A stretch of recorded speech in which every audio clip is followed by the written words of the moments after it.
Et pourquoi pas moi? 6% de graisse dans le corps, des bras, des pecs et des fesses en acier. J'ai même pris un cours de magie une fois. Je finissais en beauté une petite course de 10 km, quand tout à coup j'ai vu la chose. Enfin, lui.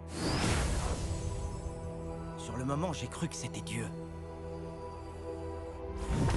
La religion, ça me parle pas vraiment. Et Naboo est pas très bavard non plus. Mais quand j'ai eu ce casque doré sur la tête, c'était comme si j'avais même pas besoin d'entendre ce qu'il me disait. Je savais exactement quoi faire. Et laissez-moi vous dire que j'étais chaud. Une vraie bombe. Le super-héros super gaulé. Banshee a été comme hypnotisé par ma beauté à la seconde où elle a posé les yeux sur moi.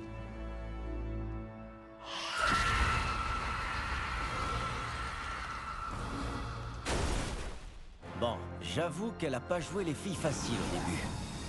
Mais je savais qu'elle savait que je savais ce qu'il y avait entre nous. Oh ouais, elle savait. Oh ouais, elle savait. Oh, j'hallucine, ils l'ont fait! Une valse des sensations. Naboo m'a ensuite enfermé dans ma tour. Il m'envoyait parfois combattre contre des chiens de l'enfer ou des espèces de démons déments. Mais je passais la plupart du temps à astiquer ses bibelots et nourrir ses créatures. Ce mec avait une collection impressionnante de choses bizarres. Mais dans ce fatras mystique et bizarre, la chose à laquelle Naboo tenait le plus, c'était la plus petite de toutes. Une petite carte noire brillante, avec écrit dessus « Sortie libre des enfers ». Sortie libre des enfers.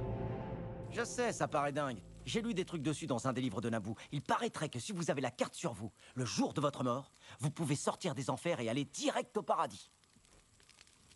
Oh, comme une carte d'embarquement pour le ciel! Ouais. Je connais pas mal de personnes qui tueraient pour avoir une carte comme ça. Ouais, mais il n'y a qu'une personne qui peut l'utiliser. Après, elle marche plus.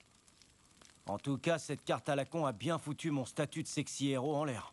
Ah bon? Pourquoi ça? J'étais là-bas depuis 2 bons mois et je m'ennuyais ferme. Alors, un soir, je suis allé traîner dans ce bar et j'ai rencontré cette rouquine. Quelle bombasse! Alors je lui ai dit, tu le sais pas encore bébé, mais tu viens de rencontrer ton destin. C'était peut-être ringard, mais ça a marché. Encore plus quand je les ai ramenés dans ma tour. Ah oui, parce qu'elle avait une amie du genre froide et silencieuse avec elle. Pas trop mon genre, mais bon, s'il fallait prendre le lot, j'allais pas dire non quand même. Ça a super bien commencé. Mais au bout d'un moment, j'ai commencé à avoir quelques petits soupçons. Parce que la petite brunette silencieuse participait pas à la fête. Je veux dire, qui pourrait refuser cette offre alléchante? Sans déconner. Je l'ai chopé, la main dans le sac, en train de voler la foutue carte. C'est pas des manières! Hein?